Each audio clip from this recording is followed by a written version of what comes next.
Hello दोस्तों, this is Mohan Roy. आप सभी लोगों का हमारे यूट्यूब परिवार से जुड़ने के लिए और हमें सपोर्ट करने के लिए बहुत बहुत धन्यवाद। आज मैं आप लोगों के साथ प्रॉफिट एंड लॉस का टॉपिक डिस्कस करने वाला हूं, जो आपके एकेडमिक्स के लिए तो ज़रूरी है ही, साथ ही डिफरेंट कॉम्पिटिटिव एग्ज़ाम में भी क्वेश्चन पूछे जाते हैं। और जो बिहार का टीचर का एग्ज़ाम होने वाला है, ये उसमें भी काफ़ी इंपॉर्टेंट रोल प्ले करेगा।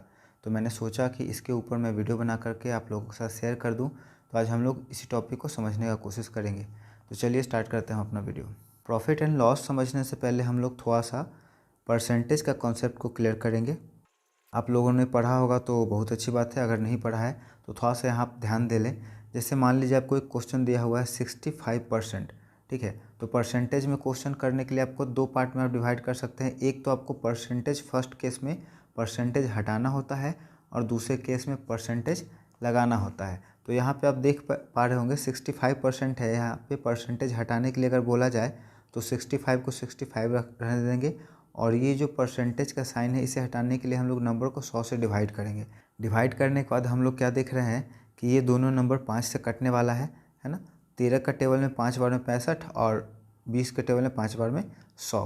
तो हम लोग का अब यही जो फ्रैक्शन का नंबर आया है, ये हम लोग का क्या है, हटने के बाद ये आया है। उसके बाद देख लिया, अगर मान लीजिए आपको दिया हुआ है 4/5 को परसेंटेज में बदले, है ना, चेंज करना है परसेंटेज में। तो परसेंटेज में बदलने के लिए हम लोग क्या करते हैं, 100 से मल्टीप्लाई करते हैं। तो यहाँ पे अगर हम लोग देखेंगे तो 20 के टेबल में क्या हो गया, आपका 100 हो गया, और 24 जा 80, तो ये हम लोग का हो जाएगा 80%। ये तो सिंपल सा कॉन्सेप्ट था। कभी कभी जब आप एग्ज़ाम देते हैं तो मान लीजिए कि आपका एग्ज़ाम हो गया 500 मार्क्स का और उसमें आपने स्कोर किया 350, ठीक है, मान करके चलते हैं। तो आपसे पूछा जाता है कि आपने एग्ज़ाम में कितना परसेंट स्कोर किया। तो यहाँ पे आपको परसेंटेज में बदलने के लिए नंबर कह रहा है ना। तो यहाँ पे हम लोग इसको क्या करेंगे, 100 से मल्टीप्लाई कर देंगे। और सिंपली आप देख पा रहे हैं 2 जीरो से 2 जीरो यहाँ पे कट हो गया। 5 के टेबल में 7 बार में 35 और 0 का 0, तो हम लोग का जो परसेंटेज आया वो 70% आया। तो यहाँ पे मैंने कैसे किया, आपका जितना नंबर का है एग्ज़ाम, ठीक है, वो आपका डिनोमिनेटर में चला जाएगा और उसमें आपने जितना स्कोर किया न्यूमरेटर में आएगा, और उसको हम लोग परसेंटेज में बदलने के लिए 100 से गुना कर देंगे। तो उसके बाद काटने के बाद जो भी आएगा, तो यहाँ से आपका 70% बना, ठीक है। उसी तरह से अगर आपको दे दिया जाए कि एक और क्वेश्चन इस तरह से रहता है, 400 का 20% निकाले, ठीक है, इस तरह से कुछ रहता है। तो यहाँ पे इसे सॉल्व करने के लिए हम लोग क्या करेंगे, 400 को 400 लिख देंगे। का या ऑफ रहेगा, इंग्लिश में जो बच्चे पढ़ेंगे उनके लिए। तो ऑफ वाले का क्वेश्चन इस तरह से बनेगा, 20% ऑफ 400। तो हम लोग 400 को 400 लिख देंगे, ऑफ के लिए गुना का साइन देंगे, और 20% है ना, तो 20 को 20 लिख दें और परसेंटेज के लिए आप 100 से डिवाइड कर दें। तो यहाँ पे कट करने के बाद आपका आएगा 20 चको 80। तो यहाँ पे आपका हो जाएगा 80 मार्क्स या 80 नंबर जो है टोटल, वो आपका कितना है, 20% है 400 का। तो मुझे उम्मीद है आपको परसेंटेज थोड़ा बहुत समझ में आ गया होगा। तो अब हम लोग सीधे मूव करते हैं हम लोग का जो नेक्स्ट टॉपिक था, प्रॉफिट एंड लॉस का टॉपिक के ऊपर। तो जो प्रॉफिट लॉस का कॉन्सेप्ट था उसमें परसेंटेज का काफ़ी यूज होता है, तो इसलिए मैंने थोड़ा सा उसे रिवाइज करा दिया। अब देखते हैं हम लोग कंडीशन। देखिए, कोई भी मान लीजिए आपके पास आर्टिकल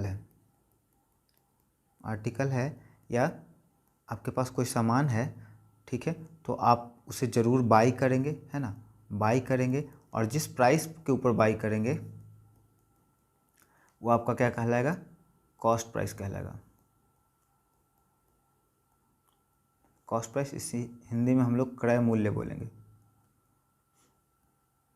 क्रय मूल्य बोलेंगे, और शॉर्ट में इसे हम लोग क्या कहते हैं, सीपी कहते हैं, सीपी, ठीक है। तो जो सामान आप खरीद रहे हैं उसका क्या होगा, आपका एक बाइंग प्राइस होगा जिसे हम लोग क्या बोलेंगे, कॉस्ट प्राइस बोलेंगे, उसको हम सीपी बोलेंगे। अब आप आर्टिकल को क्या करेंगे, सेल करेंगे, तो आपका सेलिंग प्राइस हो जाएगा, वो आपका क्या कहलाएगा, विक्रय मूल्य कहलाएगा, वो आपका विक्रय मूल्य कहलाएगा। उसको हम लोग क्या बोलेंगे, शॉर्ट में एसपी बोलेंगे, सेलिंग प्राइस बोलेंगे। तो कभी भी आप सामान खरीद रहे हैं और उसे बेच रहे हैं तो आपको दो चीज़ हो सकता है, या तो आपको प्रॉफिट होगा या फिर लॉस होगा। तो पहला कंडीशन में हम लोग ले लेते हैं प्रॉफिट का, ध्यान से समझिएगा। प्रॉफिट आपको कब होगा? प्रॉफिट आपको होने के लिए जब आप सामान खरीदेंगे कम दाम में और उसको बेचेंगे ज़्यादा दाम में, मतलब आपका एसपी क्या होना चाहिए? ग्रेटर होना चाहिए सीपी से, है ना। कहने का मतलब है कि आप जो सामान बेच रहे हैं ना उसका दाम ज़्यादा होना चाहिए और जो आपने खरीदा उसका मूल्य कम होना चाहिए, तो आपका क्या होगा? प्रॉफिट होगा। तो यहाँ पे हम लोग को प्रॉफिट हो जाएगा। और निकालने के लिए कि कितना प्रॉफिट हुआ तो हम लोग S P minus C P कर देंगे, है ना। सेलिंग प्राइस से कॉस्ट प्राइस को घटा देंगे। तो एग्जाम्पल के लिए मान करके चलते हैं कि आपने कोई एक सामान खरीदा है 30 रुपये का, ठीक है, सी पी उसका है 30 और आपने उसे बेच दिया 50 में, ठीक है, 50 में बेच दिया। तो आपको यहाँ पे साफ साफ दिख रहा है 20 रुपये का क्या हो गया है? प्रॉफिट हो गया। 30 में खरीदा था आपने और 50 में बेच दिया तो 20 का प्रॉफिट हो गया। तो प्रॉफिट निकालने के लिए हम लोग क्या करेंगे? सिंपली एसपी को आगे रखेंगे और उसमें से सीपी को घटा देंगे तो हम लोग का प्रॉफिट निकल जाएगा। तो यहाँ पे आप देख पा रहे होंगे 50 माइनस 30 और प्रॉफिट हम लोग का क्या हो गया? 20 रुपये का प्रॉफिट हो गया, ठीक है। अब उसी तरह से अगर लॉस का बात करें, दूसरा कंडीशन में लॉस कब होगा? तो लॉस के लिए हम लोग को समझ में आ रहा है कि हम लोग का सीपी क्या हो जाए? ज़्यादा हो जाए और एसपी क्या हो जाए? कम हो जाए। समझ में आ रहा है? हम लोग खरीदेंगे ज़्यादा दाम में और बेचना पड़ जाए मजबूरी में क्या हो? कम दाम में, तो हम लोग को लॉस होगा, ठीक है। और आप ये भी समझ सकते हैं कि जो प्राइस आपका हाई रहेगा वो आपको आगे रखा जाएगा, ठीक है। तो आपको क्वेश्चन देख करके ही समझ में आ जाना चाहिए कि लॉस हो रहा है कि प्रॉफिट हो रहा है। ऊपर वाले एग्जाम्पल की तरफ हम लोग लेते हैं कि 50 का हम लोगों ने सामान खरीदा और उसको बेच दिया हम लोगों ने 30 में, ठीक है। 50 का सामान खरीदा था हम लोगों ने, सीपी हम लोग का 50 था और बेचे हम लोग मजबूरी में, किसी कारणवश क्या हो गया? प्रॉब्लम हो गया तो सामान बेचना पड़ गया, तो हम लोगों ने 30 में बेच दिया। तो यहाँ पे साफ साफ दिख रहा है 20 रुपये का हम लोगों का क्या हो गया? लॉस हो गया, ठीक है। तो जो क्वेश्चन पूछता है वो यहाँ पर जा कर के ख़त्म नहीं होता है। अब इसको क्या किया जाता है? परसेंटेज में बदला जाता है, ठीक है। और बच्चों को कन्फ्यूजन इसी में होता है, इसके लिए वो फार्मूला रटते हैं और बहुत समय उनका इस तरह से बर्बाद हो जाता है। आपको सिंपल समझना है कि हो क्या रहा है क्वेश्चन में। तो सबसे पहले अगर बात करें प्रॉफिट परसेंट का, तो मैंने परसेंटेज में क्या बताया था? परसेंटेज लगाने के लिए हम लोग 100 से गुना करते हैं और परसेंटेज हटाने के लिए हम लोग 100 से डिवाइड करते हैं। तो प्रॉफिट जो हो रहा है उसको परसेंट में बदलना है, ठीक है। सही बात है, इतना समझ में आ गया। तो अगर ऊपर का एग्जाम्पल मैं ले करके चलूँ तो ऊपर हम लोगों ने परसेंटेज के कॉन्सेप्ट में क्या पढ़ा कि परसेंटेज लगाने के लिए हम लोग को 100 से गुना करना पड़ता है और हटाने के लिए 100 से डिवाइड करना पड़ता है। तो प्रॉफिट तो हम लोग कैसे निकालते हैं यहाँ हम लोगों ने सीख लिया। अब उसको परसेंटेज में कैसे बदलेंगे और उसके लिए क्या करना पड़ेगा, ठीक है। तो सबसे पहले आपको समझना है कि आपको जो भी प्रॉफिट और लॉस हो रहा है वो किस चीज़ के ऊपर हो रहा है। तो हम लोग को जो भी प्रॉफिट और लॉस होता है वो किसके ऊपर होता है? सीपी के ऊपर होता है, कॉस्ट प्राइस के ऊपर होता है। जितना हम लोग कमाते हैं, ठीक है, वो क्या होता है? सीपी से ज़्यादा होता है और जितना हम लोग को लॉस होता है वो सीपी से कम होता है, वही हम लोग का प्रॉफिट और लॉस होता है। तो यहाँ पे आप सिंपल देखिए, यहाँ पे एक काम आपको क्या करना है प्रॉफिट परसेंटेज निकालने के लिए कि नीचे आप सीपी रख लें, ठीक है, और जो आपका प्रॉफिट लॉस हुआ है, ठीक है, कहने का मतलब है कि प्रॉफिट हुआ है तो S P minus C P और उसको क्या कर दें हम लोग? सिंपली 100 से गुना कर दें तो हम लोग का परसेंटेज में निकल जाएगा, है ना। यही फार्मूला कहता है कि प्रॉफिट का फार्मूला हम लोग का क्या था? एसपी में से सीपी को घटा लिए। इसे एग्जांपल लेकर के चलते हैं, ऊपर जो हम लोगों ने डिस्कस करा था उसी एग्जांपल को, कि हम लोगों ने सामान खरीदा था 30 रुपये का, ठीक है, और उसके ऊपर हम लोगों ने प्रॉफिट कमाया था 20 का, क्योंकि 50 का हम लोगों ने बेचा था।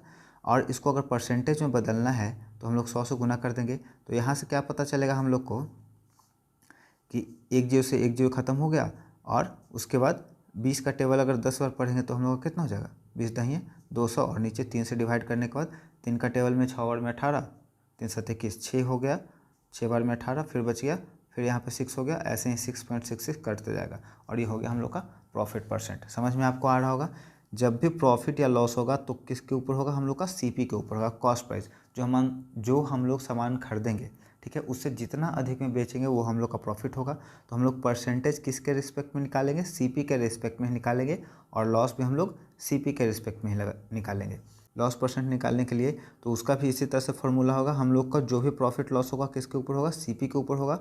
और यहाँ से हम लोग का सीपी आगे है, ज़्यादा है कॉस्ट प्राइस, क्योंकि हम लोगों ने महंगा में ख़रीदा था और बेचना पड़ गया हम लोग को मजबूरी बस क्या? कम में। और उसको परसेंटेज में बदलने के लिए हम लोग क्या करेंगे? 100 से मल्टीप्लाई कर देंगे हम लोग का जो भी आएगा, ठीक है। उसको इसी तरह से समझते हैं, 50 में हम लोगों ने सामान खरीदा था, ठीक है, और बेचा कितना हम लोगों ने? 30 में। लॉस कितना का हुआ? 20 का हुआ, ठीक है। और परसेंटेज में बदलने के लिए 100 से गुना कर दिया, 50 के टेबल में 2 बार में 100 और लॉस हम लोग का हो गया 40%। देखिए काफ़ी आसानी से आ गया। तो आपको इसके लिए कोई भी फार्मूला नहीं रटना है, बस आप जो डेली लाइफ में प्रैक्टिसेस करते हैं उसको थोड़ा सा अंडरस्टैंडिंग आप बढ़ा करके, थिंकिंग एबिलिटी का यूज़ करके आप इस क्वेश्चन को बिना किसी फार्मूला को रटे हुए ही बना सकते हैं। काफ़ी ईजी है। ये हम लोग का फर्स्ट पार्ट था। सेकेंड पार्ट में मैं इसके कुछ क्वेश्चंस सॉल्व करूँगा और आपको दिखेगा कि कितना ईजिली वे में हम लोग विदाउट किसी बर्डन से इस टॉपिक को समझ सकते हैं और इसके क्वेश्चन काफ़ी आसानी से सॉल्व कर सकते हैं। मुझे उम्मीद है हमारे ये वीडियो आपको काफ़ी पसंद आया होगा। हमारे वीडियो को अपने दोस्तों, परिवार के सदस्यों और सभी ज़रूरतमंद लोगों के बीच में शेयर करिए और हमारे चैनल को सपोर्ट करने के लिए और सब्सक्राइब करने के लिए थैंक यू सो मच।